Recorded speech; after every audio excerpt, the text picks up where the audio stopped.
The neonatal intensive care unit at Singapore General Hospital hummed with the mechanical symphony of life support, ventilators breathing for infants too fragile to breathe alone, monitors translating tiny heartbeats into reassuring green lines, and the soft padding of specialized nurses moving between isolates with practiced precision. At 2:47 a.m. on March 15, 2019, when the city's skyline glittered with the cold efficiency that defined the island nation, senior staff nurse Carmen Reyes stood in the medication preparation room, her hands trembling as she drew up morphine doses for 3 patients under her care. She was 34 years old, 8 weeks pregnant, and terrified that the man responsible, Dr. Adrian Tan, the married neonatologist whose child she carried, was about to destroy both their lives to protect his perfect reputation. In the reflection of the glass medication cabinet, she could see her own exhausted face, dark circles under her eyes from weeks of morning sickness disguised as stomach flu, and behind her, the door that would open in exactly 3 minutes when Dr. Tan arrived for the confrontation she'd been dreading. By 4:23 a.m., Carmen would be dead, her body discovered in the hospital's biohazard disposal room with injuries that would initially be ruled accidental until evidence emerged of something far more sinister. This is the story of how ambition, desperation, and obsession with perfection collide in a city where reputation matters more than truth, and where some people will kill to maintain the facade of flawlessness.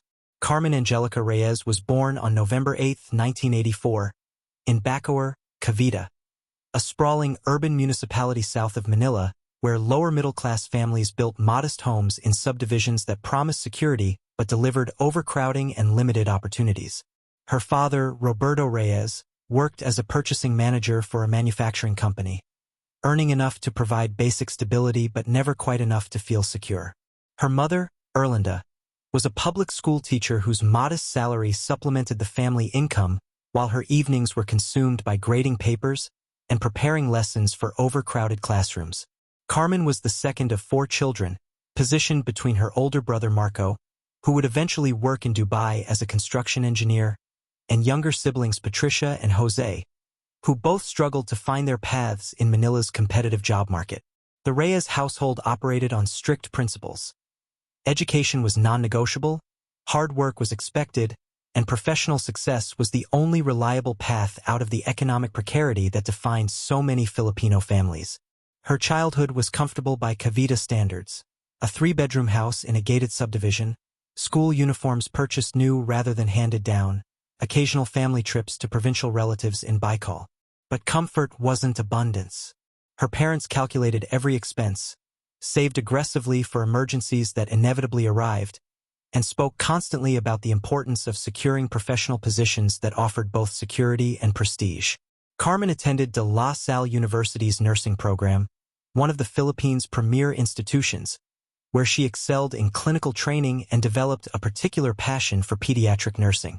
Her clinical rotations at Philippine Children's Medical Center exposed her to the heartbreak of treating critically ill children in understaffed wards with limited resources, but also revealed her gift for remaining calm during medical emergencies and her ability to connect with frightened parents navigating the worst moments of their lives.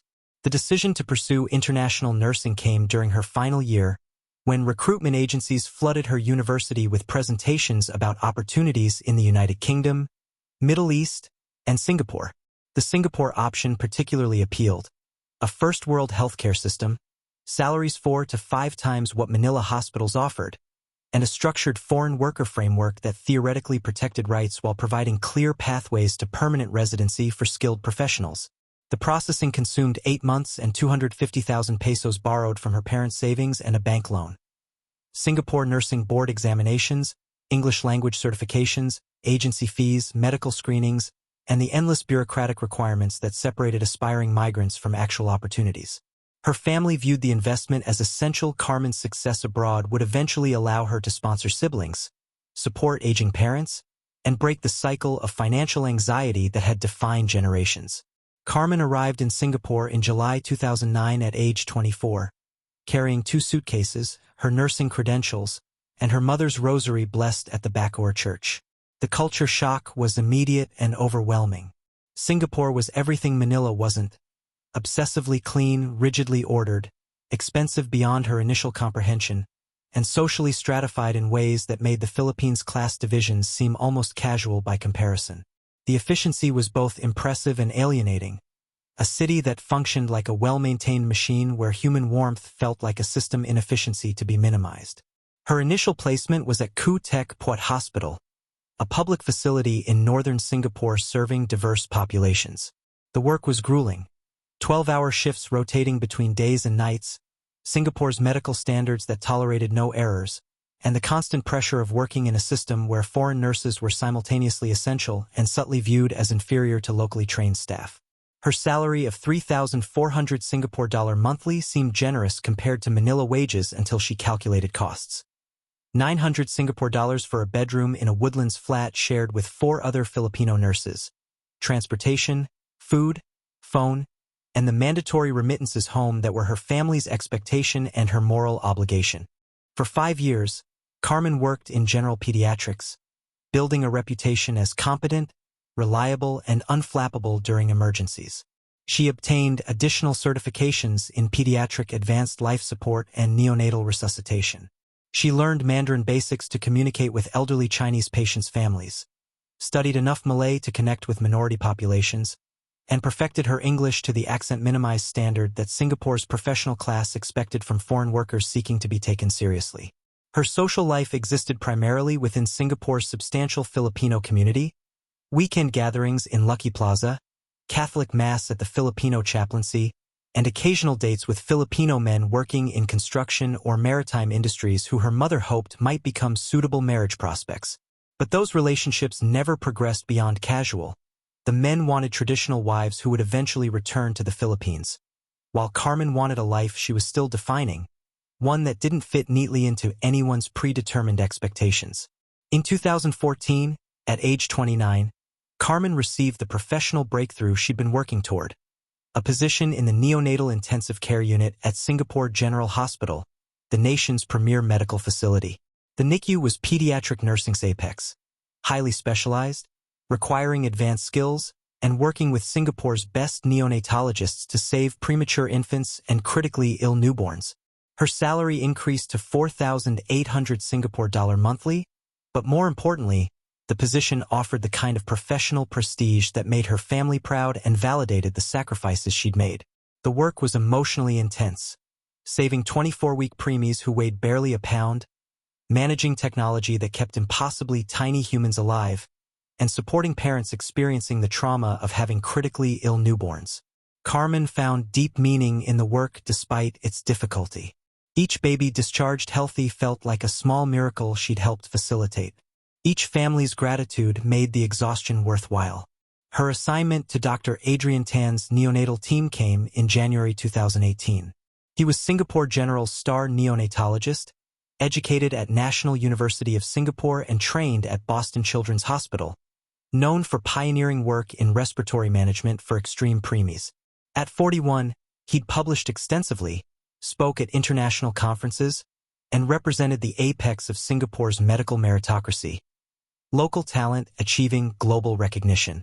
Their professional relationship developed over months of working night shifts together, the hours between midnight and dawn when the NICU's intensity was magnified by fatigue, and the intimacy of small teams managing life-or-death situations. Dr. Tan appreciated Carmen's competence, her anticipation of his needs during procedures, and her calm demeanor during emergencies when other nurses panicked. Carmen respected his brilliance, his dedication to patients, and the way he treated her as a valued colleague rather than merely support staff. The transformation from professional respect to personal attraction happened gradually, imperceptibly, the way most dangerous things do. Extended shifts led to conversations during brief breaks. Shared cases fostered inside jokes about difficult parents or administrative absurdities. Dr. Tan began seeking Carmen's opinion on patient management, discussing cases with her as a colleague rather than merely issuing orders. Carmen found herself looking forward to shifts with him, appreciating his intelligence while noticing details she shouldn't. The way exhaustion softened his usually controlled expression, the rare smiles that made him seem approachable despite his status. She knew he was married, his wedding ring was obvious, and the hospital gossip network had long established that his wife Melissa was a senior corporate executive at a multinational bank. The distance between a Chinese-Singaporean doctor from an affluent family and a Filipino foreign worker nurse was measured in more than professional hierarchy. It was social, economic, cultural, a chasm that no amount of professional competence could bridge. Until the night of August 23, 2018, when everything changed. Dr. Adrian Tan represented Singapore's model success story, the kind of narrative featured in Straits Times profiles about local talent competing globally. Born in 1977 to a family that had risen from his grandfather's work as a hawker stall operator to his father's position as a successful accountant, Adrian embodied the nation's transformation from third-world port to first-world financial center in 2 generations. His childhood in a Serangoon HDB flat was modest but aspirational: piano lessons, tuition classes, family savings accounts for children's education, and the unspoken expectation that he would attend National University of Singapore studying medicine, the most prestigious path available to academically gifted Singaporeans. His parents, David and Susan Tan, had sacrificed their own aspirations to create opportunities for their children, expecting in return that Adrian and his sister Jennifer would convert those opportunities into professional prestige and financial security. Adrian excelled because failure wasn't conceptually possible in his family. He topped his cohort at Catholic high school, scored perfectly on A-levels, and entered NUS medical school at 18. Medicine chose him more than he chose it. His aptitude for sciences and his parents' expectations made it the obvious path. He discovered his passion for neonatology during pediatric rotations, fascinated by the fragility of premature infants and the intellectual challenge of managing systems that were simultaneously incredibly resilient and terrifyingly delicate. His marriage to Melissa Lim in 2006 was as much strategic alliance as romantic union. Melissa came from similar background. Her father owned a chain of optical shops. Her mother served on various charitable boards, and Melissa herself was a high-achieving corporate lawyer-turned-banking executive. They met through family friends, dated with both sets of parents' approval, and married in a ceremony at the Fullerton Hotel that was photographed for lifestyle magazines. For the first decade, the marriage functioned adequately. Both were consumed by career building, Adrian completing his fellowship at Boston Children's Hospital, Melissa making vice president at her bank. They purchased a condominium in the Bishan area, furnished it with tasteful minimalism, and hosted dinner parties where conversations revolved around property values, children's school placements, and the perpetual complaint of Singapore's elite that success wasn't as satisfying as achievement had promised it would be. But the relationship lacked genuine intimacy. Melissa was brilliant, accomplished, and emotionally unavailable. Her affection expressed through efficiently managed household logistics rather than spontaneous warmth. Adrian was equally guilty, channeling his emotional energy into saving premature babies where outcomes were measurable and success meant lives saved, rather than navigating the ambiguous terrain of marital happiness. They had tried for children without success, the fertility investigations revealing unexplained infertility that became another source of tension neither wanted to discuss. By 2018, at 41, Adrian had achieved everything his parents envisioned and felt a hollowness he couldn't articulate to anyone, including himself. His clinical outcomes were excellent, his research was published, his income was substantial, and his life felt like an elaborate performance of someone else's script. He watched parents hold their fragile newborns with more joy than he'd experienced in years of personal milestones, wondering when achievement had stopped correlating with fulfillment. The night that changed everything began with an emergency on August 23, 2018. A 24-week preemie born weighing 580 grams required immediate intubation and surfactant administration, a procedure requiring perfect coordination between physician and nurse in those critical first minutes when seconds determined survival. Carmen was the senior nurse on duty, and her performance during that resuscitation was flawless, anticipating his every need, managing the delicate infant with confident precision, maintaining calm when the baby's heart rate dropped dangerously. When they finally stabilized the infant at 3:30 a.m., Adrian experienced the kind of euphoria that came from winning battles against mortality. Carmen's eyes above her mask reflected the same exhausted exhilaration. They'd saved a life through perfect synchronization, each anticipating the other's needs in those critical moments when teamwork was literally the difference between life and death. "Coffee?" Adrian asked as they stripped their isolation gowns, the suggestion seemingly innocent but carrying undertones both recognized but didn't acknowledge. They sat in the NICU's family consultation room, empty at this hour, watching Singapore's skyline through floor-to-ceiling windows. The conversation started with the case, technical discussion of their decisions, what had worked, what they'd do differently. But fatigue lowered defenses, and the conversation drifted into more personal territory. "Do you ever feel like you're living someone else's life?" Adrian asked, surprising himself with the vulnerability. Carmen understood immediately, though her version was different. "Every day, I'm living the life my family dreamed for me. Successful, sending money home, achieving what they couldn't. But I don't recognize myself anymore. I'm professionally accomplished and personally empty." Adrian found himself sharing things he'd never voiced to anyone. The gap between success and satisfaction, his marriage that was emotionally barren but socially necessary, the sense that he was performing a role rather than living authentically. Carmen listened with attention his wife had stopped offering years ago, asking questions that suggested genuine interest rather than polite conversation. When they finally left the consultation room, the sun was rising, and something indefinable had shifted between them. Over the following months, their interactions took on new dimensions. Adrian requested Carmen for procedures where any qualified nurse would suffice. They took coffee breaks that lasted longer than necessary, conversations ranging from medical ethics to books to the peculiar isolation of living in a hyper-efficient city-state that valued productivity over humanity. Adrian found himself thinking about her during cases with other nurses, comparing their competence to Carmen's, finding everyone wanting. Carmen recognized the danger but couldn't stop herself from engaging. His attention felt like validation beyond the professional.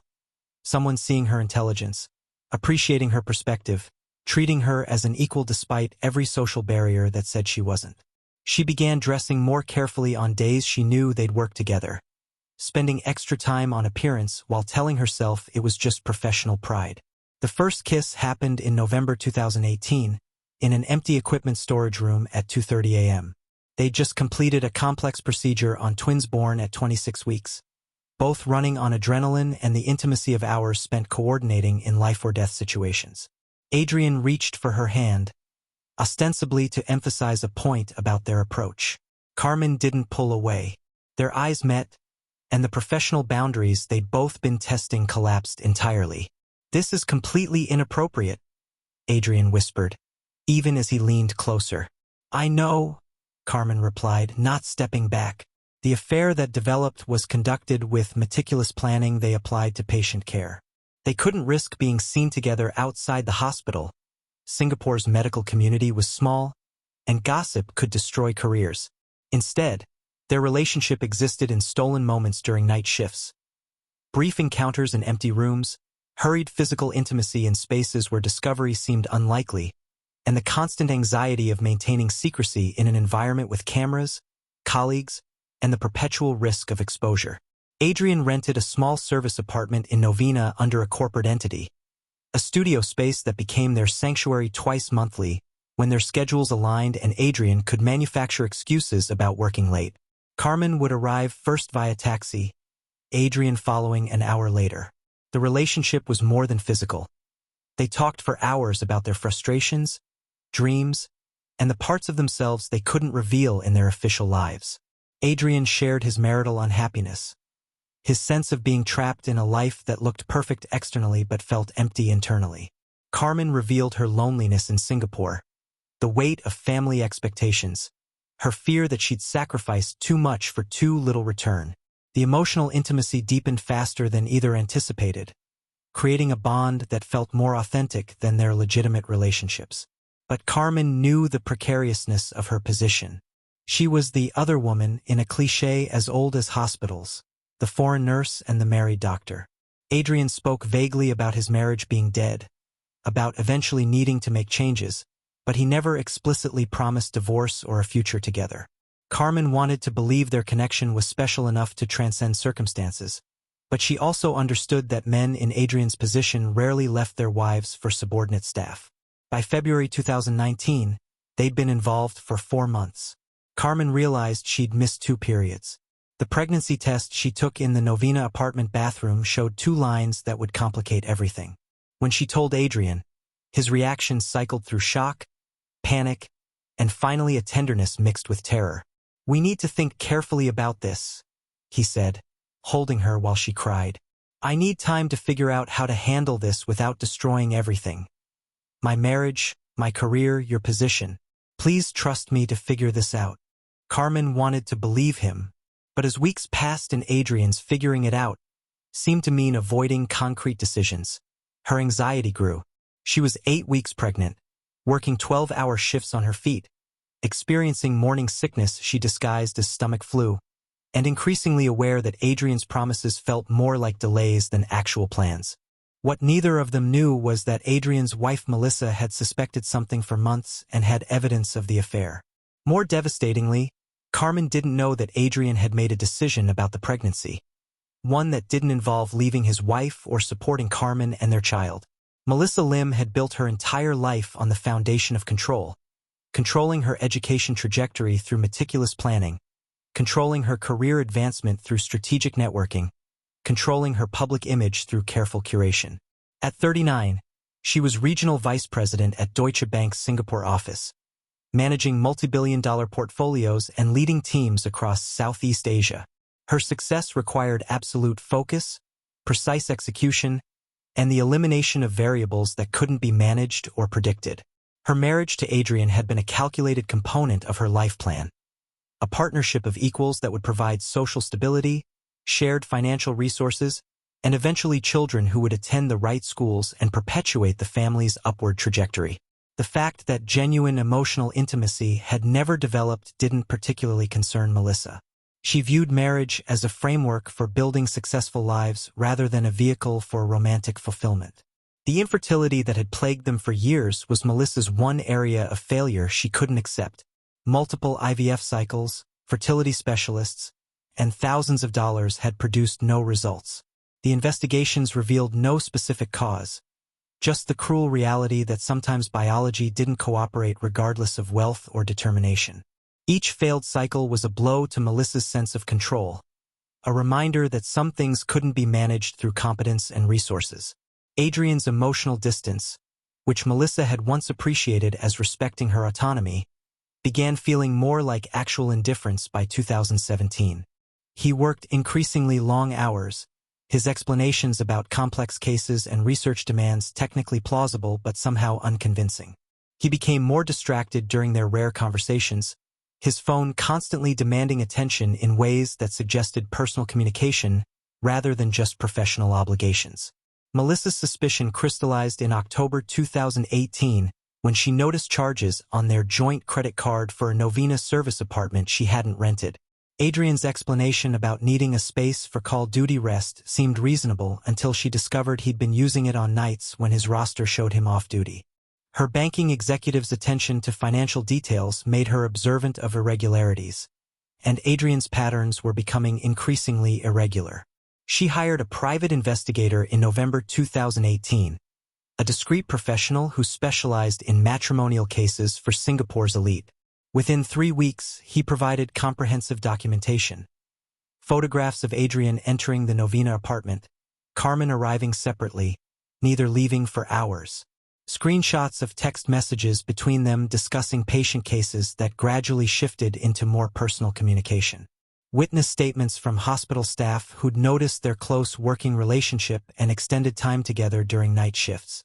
The investigator identified Carmen as a senior staff nurse in Adrian's NICU team, a Filipina foreign worker with no apparent complications in her background but whose relationship with Adrian clearly exceeded professional boundaries. The report included Carmen's employment history, visa status, family information in the Philippines, and her residence in shared accommodation with other Filipino nurses. Melissa's initial reaction was cold fury rather than emotional devastation. Her marriage had been a partnership lacking passion for years, so Adrian's infidelity was more betrayal of their agreement than shattering of romantic illusions. What enraged her was the recklessness. Choosing a subordinate employee, risking his reputation and career, potentially exposing Melissa to social humiliation when their circles discovered he was sleeping with foreign hospital staff. For months, Melissa observed without confronting, gathering additional evidence while calculating her optimal response. Divorce was financially unappealing. It would require dividing assets and potentially damage both their professional reputations. But neither could she tolerate an ongoing affair that made her look like the wife too incompetent to keep her husband satisfied. The pregnancy discovery in February 2019 transformed Melissa's cold anger into calculating vengeance. The investigator intercepted text messages between Adrian and Carmen discussing the positive test, discussing futures together, discussing timelines for Adrian to leave his marriage. The audacity stunned Melissa. This nurse had not only seduced her husband but had gotten pregnant and expected him to abandon his wife, his social standing, and everything they'd built together. Melissa's response would be methodical, devastating, and designed to eliminate the problem permanently while ensuring Adrian understood the consequences of his betrayal. She began planning with the same precision she applied to complex financial deals, researching Carmen's background, her visa status, her family dependencies, and most importantly, the hospital's policies regarding workplace relationships and professional conduct. She documented everything: the affair, the pregnancy, the hospital policy violations, and Adrian's abuse of his position of authority over subordinate staff. She prepared files for hospital administration, for the Singapore Medical Council, and for immigration authorities. She had enough evidence to destroy both Adrian's career and Carmen's life in Singapore. But Melissa's plan required more than just exposure. It required Carmen's complete elimination from their lives, and Melissa had decided that elimination would be permanent rather than merely deportation. March 15, 2019 began as a routine night shift for Carmen Reyes.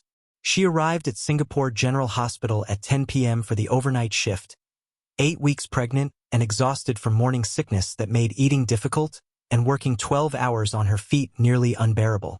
Adrian was scheduled for night coverage, and they'd planned to have the conversation about the pregnancy that they'd been avoiding for 3 weeks. A discussion about concrete decisions rather than continued delays. The NICU was unusually quiet that night. No emergencies, stable patients, and staffing levels that allowed Carmen to take breaks without compromising care. At 2:30 a.m., she received a text from Adrian. "Need to talk. Meet me in the medication storage room in 15 minutes. We can't delay this conversation anymore." Carmen's stomach dropped. The tone suggested bad news rather than the supportive discussion she'd hoped for. She finished documenting her patient's care, informed the charge nurse she was taking her break, and walked to the medication storage room, a secure space away from patient areas where staff could prepare medications without interruption. Adrian was already there when she arrived, his expression carrying an anxiety she'd never seen before. "We need to talk about realistic options," he began without preamble. "I can't leave Melissa. The financial implications, the career damage, the social consequences, it's not feasible. I'm willing to help financially with the pregnancy, but you need to understand that I can't be publicly involved." "What are you saying?" Carmen asked, though she already knew. "I think you should consider termination," Adrian said, the clinical language distancing him from the emotional weight. "I'll pay for everything. Arrange the procedure at a private clinic where no one will know. We can continue as we are, but a baby makes everything impossible." "Continue as we are? As your secret that you hide while you live your perfect life?" Carmen's voice rose despite her attempt at control. "I'm 8 weeks pregnant with your child, Adrian. This isn't a procedure to schedule around your convenience.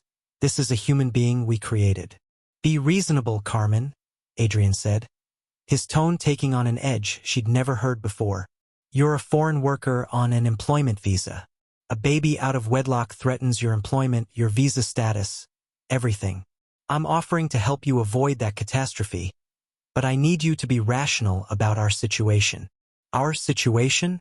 You mean the situation where you promised we'd figure this out together, then disappeared into avoiding any actual decision while I work night shifts pregnant with morning sickness, terrified about my future?" The argument escalated, their voices rising above the safe whisper level, years of suppressed tensions surfacing in accusations and recriminations. Adrian accused Carmen of trying to trap him, of using pregnancy to force his hand. Carmen accused Adrian of being a coward who wanted to use her body for his pleasure but take no responsibility for the consequences. Neither of them noticed that the door had opened until Melissa Tan spoke from the doorway. "How touching." My husband and his mistress discussing their predicament. Both froze. Melissa stood there in professional attire despite the 2:47 a.m. hour, her expression carrying cold satisfaction at catching them together. She'd been in the hospital under pretext of visiting a colleague's wife in the maternity ward, had been tracking Adrian's location through phone monitoring she'd installed on his device, and had timed her appearance for maximum impact. Melissa, this isn't... Adrian began, but his wife cut him off. Save it. I've known about your affair for months. I have photos, text messages, evidence of your gross violation of professional ethics sleeping with your subordinate staff. But I didn't realize you'd been reckless enough to get her pregnant. That changes everything. She turned to Carmen with an expression of pure contempt. You thought you could steal my husband? That he'd leave our life for a foreign nurse who spreads her legs during night shifts? You're disposable, Carmen. Just another desperate immigrant willing to do anything for a chance at a better life. Melissa, please, Adrian said, his voice carrying desperation. Let's discuss this privately, not here where your colleagues might hear, where the truth about your character might become public. Melissa smiled coldly. That's exactly why we're discussing it here, because I want you both to understand that I control what happens next. She pulled out her phone, displaying evidence files. I have everything I need to report you both to hospital administration, to the Singapore Medical Council, to immigration authorities. Adrian, you'll lose your medical license for grossly violating professional boundaries. Carmen, you'll lose your visa and be deported within days. Everyone will know exactly what kind of people you are. Unless, Adrian asked, understanding this was negotiation rather than merely punishment. Unless Carmen agrees to terminate the pregnancy immediately, resigns from Singapore General Hospital, and leaves Singapore within 2 weeks. No severance, no references, no future employment in Singapore's healthcare system. She disappears completely, and I consider not reporting Adrian's professional misconduct. Carmen felt the walls closing in. You can't make me. I can make you do anything, Melissa interrupted. Because if you refuse, I'll ensure you're not just deported but prosecuted for visa fraud, for violation of employment terms, for anything my lawyers can manufacture to destroy any future you might have. Your family in the Philippines will know exactly why you lost everything. Your daughter's father will learn what kind of mother she has. I have a daughter? Adrian asked, surprised by this detail he'd never known. Yes, Carmen has a 6-year-old daughter being raised by her parents while she whores herself out in Singapore, Melissa said venomously. Did she mention that during your intimate conversations? Or was she too busy seducing married doctors to discuss her actual life? The psychological assault was systematic and devastating. Melissa had researched Carmen's background thoroughly, using every vulnerability against her. The revelation about Isabella shocked Adrian, who was realizing how little he actually knew about the woman he'd gotten pregnant. I need time to think, Carmen said, her voice shaking. You have until 4 a.m., Melissa replied. That gives you an hour to make the right decision. Meet me back here with your answer. Choose wisely because this is the only offer you'll get. Refuse, and I destroy both of you by morning. Melissa left, her heels clicking purposefully down the hallway. Adrian and Carmen stood in shocked silence, the reality of their situation crashing down. Adrian began speaking about pragmatic considerations, about protecting what they could salvage, about Carmen needing to accept Melissa's terms because fighting would destroy everything. Carmen listened to the man she'd loved, the father of her unborn child, prioritize his career and reputation over her welfare or their baby's existence. In that moment, she understood completely that she'd always been disposable to him, useful for emotional and physical comfort, but never actually valued as an equal worthy of protection when his interests were threatened. Get out, she whispered. Just leave me alone. Adrian hesitated, then left, abandoning her to face the consequences of their relationship alone, prioritizing his own survival over any responsibility to her. Carmen stood in the medication storage room, 8 weeks pregnant, facing the end of her career and life in Singapore, contemplating a forced abortion or deportation that would destroy everything she'd built. She didn't return to the NICU. Instead, She walked aimlessly through the hospital's administrative corridors, trying to process decisions that seemed designed to destroy her regardless of which option she chose. At 3:47 a.m., she found herself near the biohazard disposal room, a secure area where medical waste was temporarily stored before incineration, accessed only by authorized staff with keycard credentials.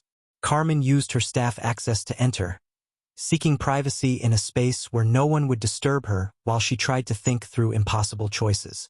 The room was cold, clinical, filled with sealed containers of medical waste awaiting disposal. She sat on the floor, crying, overwhelmed by the catastrophic unraveling of everything she'd worked for. She didn't hear the door open again at 4:03 a.m. She didn't register Melissa Tan's presence until it was too late. The attack was swift and brutal. Melissa had brought a medication syringe filled with potassium chloride, a substance that in the right dose caused cardiac arrest indistinguishable from natural causes. She'd stolen it from the very medication storage room where they'd confronted Carmen minutes earlier. "You should have accepted my offer," Melissa said coldly, plunging the syringe into Carmen's neck before she could react. The cardiac arrest came within minutes. Carmen collapsed, her heart stopping as the potassium chloride worked its lethal effect. Melissa watched clinically, ensuring the job was complete before staging the scene to appear like an accidental death. Carmen had come to the biohazard room feeling ill, had suffered an unexpected cardiac event, and had died before anyone found her. Melissa left as efficiently as she'd arrived, her presence in the hospital explained by her documented visit to the maternity ward. She'd eliminated the problem permanently, protected her husband's career and their marriage, and ensured that Carmen Reyes would never be able to threaten their life again. Carmen's body was discovered at 6:32 a.m. during the morning waste collection. The initial assessment was tragic accident. A nurse had suffered an unexpected cardiac event during night shift. The 8-week pregnancy was noted during the autopsy, adding pathos to what seemed like a natural death. But forensic pathologists noticed irregularities, the injection site on her neck, the levels of potassium in her system that exceeded what should have been present, and security footage that would eventually unravel Melissa's perfect crime. The investigation into Carmen Reyes's death began as a routine examination of an unexpected hospital employee death, but rapidly transformed when forensic evidence suggested something more sinister than cardiac arrest. Dr. Grace Chin, the forensic pathologist conducting Carmen's autopsy, noted several concerning findings. An injection site on the posterior neck that showed no documented medical treatment in Carmen's records, potassium chloride levels consistent with injection rather than natural accumulation, and subtle defensive injuries suggesting Carmen had been restrained during the injection. Detective Inspector Rajesh Kumar from the Singapore Police Force's Criminal Investigation Department was assigned to the case within 48 hours of the autopsy findings. His investigation began with reviewing security footage from Singapore General Hospital's extensive camera network, tracking Carmen's movements during her final night shift and identifying everyone who'd accessed the biohazard disposal room during the relevant time frame. The footage revealed the confrontation in the medication storage room, Carmen and Adrian arguing, Melissa's arrival and subsequent threats, Adrian's departure leaving Carmen alone, and most damningly, Melissa entering the biohazard disposal room 20 minutes after Carmen, staying for 14 minutes, and leaving shortly before Carmen's body was discovered. The footage showed Melissa disposing of something in a medical waste container before leaving. Forensic teams would later recover the syringe that had contained potassium chloride, still bearing traces of the lethal substance. Additional evidence emerged from multiple sources. Hospital pharmacy records showed that a potassium chloride vial had been removed from the medication storage room during the time Melissa was present, accessed using Adrian's credentials that Melissa had cloned months earlier during her surveillance of his affair. Text messages recovered from Melissa's phone to her lawyer discussed eliminating the problem permanently and researching potassium chloride's properties as an undetectable poison. Melissa's internet search history from the weeks before revealed extensive research into cardiac medications that could induce untraceable death. Adrian Tan was interviewed extensively, his initial denials crumbling when shown evidence of his affair, the pregnancy, and Melissa's threats. He admitted to the relationship with Carmen, confirmed Melissa's ultimatum, and acknowledged abandoning Carmen after the confrontation. His testimony painted Melissa as obsessed with maintaining their marriage and social standing at any cost, willing to destroy anyone who threatened the carefully constructed image of their successful life. The investigation expanded to reveal systematic planning rather than impulsive violence. Melissa had been preparing for months, gathering evidence of the affair while simultaneously researching methods for permanently removing Carmen from their lives. She'd stolen Adrian's keycard credentials, researched hospital layouts to identify locations without camera coverage, and studied medications that could induce death while potentially appearing natural. The murder wasn't a crime of passion. It was calculated execution designed to eliminate a problem while protecting her interests. The arrest of Melissa Tan in March 2019 shocked Singapore's professional elite. A senior banking executive had murdered her husband's mistress using stolen medical credentials and pharmacy access, staging the death to appear accidental. The case became international news, highlighting workplace affairs dangers, power imbalances between foreign workers and privileged Singaporeans, and the lengths to which some people would go to maintain the facade of perfect lives. The trial began in September 2019 and lasted 6 months. Melissa's defense team argued temporary insanity triggered by emotional distress from discovering her husband's affair and the pregnancy. They attempted to portray Carmen as a seductress who deliberately pursued a married doctor, preying on his vulnerability. They suggested Melissa's actions, while regrettable, were understandable given the emotional devastation of betrayal combined with years of infertility struggles. The prosecution dismantled these arguments systematically. They presented evidence of Melissa's months-long planning, her calculated research into murder methods, her systematic surveillance, and her cold-blooded execution of Carmen after attempting coercion failed. They brought forensic experts who testified about the impossibility of potassium chloride injection being accidental. They presented Carmen's background, a hardworking nurse supporting her family, a single mother trying to provide opportunities for her daughter, a woman exploited by a man with power over her employment and visa status. The prosecution argued that regardless of Carmen's affair with a married man, she didn't deserve death for that mistake. Melissa had multiple legal remedies: divorce, employment complaints against Adrian, immigration reports that would have led to Carmen's deportation. Instead, she'd chosen murder to protect her reputation and marriage, valuing her social standing over human life. Dr. Adrian Tan testified reluctantly, his medical license already suspended pending medical counsel review of his professional conduct violations.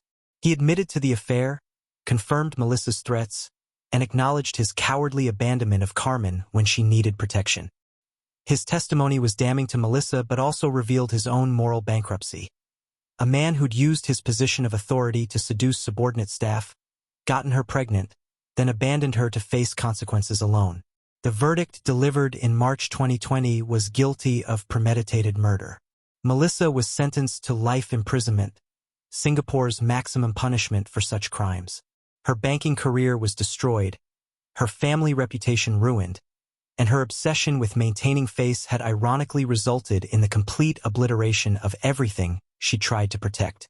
Adrian Tan's professional consequences were severe but less than criminal prosecution. The Singapore Medical Council revoked his medical license permanently for gross violations of professional ethics and abuse of his position of authority over subordinate staff. He could never practice medicine again in Singapore, his research affiliations were terminated, and his reputation was destroyed. He eventually divorced Melissa and relocated to Australia, where he worked in medical education rather than clinical practice, his once brilliant career reduced to academic positions far from patients. Carmen Reyes's body was returned to the Philippines for burial. Her family learned the full truth through trial testimony: the affair, the pregnancy, the murder. Her daughter Isabella, 8 years old, attended the funeral supported by her grandparents and the Filipino community that rallied around them. The compensation from Singapore's Criminal Injuries Compensation Scheme and civil lawsuit against Melissa's frozen assets provided financial security but couldn't restore the mother Isabella had lost. The legacy of Carmen's murder extended beyond individual tragedy. Singapore General Hospital implemented stricter oversight of workplace relationships, enhanced security protocols for medication access, and provided better reporting channels for staff experiencing harassment or coercion. The Singapore Medical Council revised its ethical guidelines regarding physician relationships with subordinate staff, making such relationships grounds for immediate license review. But beneath these institutional changes, fundamental dynamics remained largely unchanged. Power imbalances between doctors and nurses persisted. Foreign workers still navigated Singapore's hierarchy, where their vulnerability made them targets for exploitation. And ambitious professionals still destroyed those who threatened their carefully constructed lives. Carmen Reyes came to Singapore with dreams of providing for her family and excelling in her profession. She worked hard, saved lives, and committed the understandable error of believing that a man's attention meant respect rather than exploitation. She died because she dared to expect accountability from someone who viewed her as disposable, and because a woman's obsession with maintaining reputation became more important than human life. 3 lives destroyed, Carmen's ended. Melissa's imprisoned, Adrian's professionally bankrupted. And in Bacoor, Cavite, a family grieved the daughter who went seeking opportunity and found only tragedy in the city of rules and order. May Carmen rest in peace. May her story remind us that no amount of professional success or social standing excuses abuse of power. May we build worlds where women like Carmen Reyes never again have to trade dignity for opportunity in systems that value efficiency over justice and reputation over human life.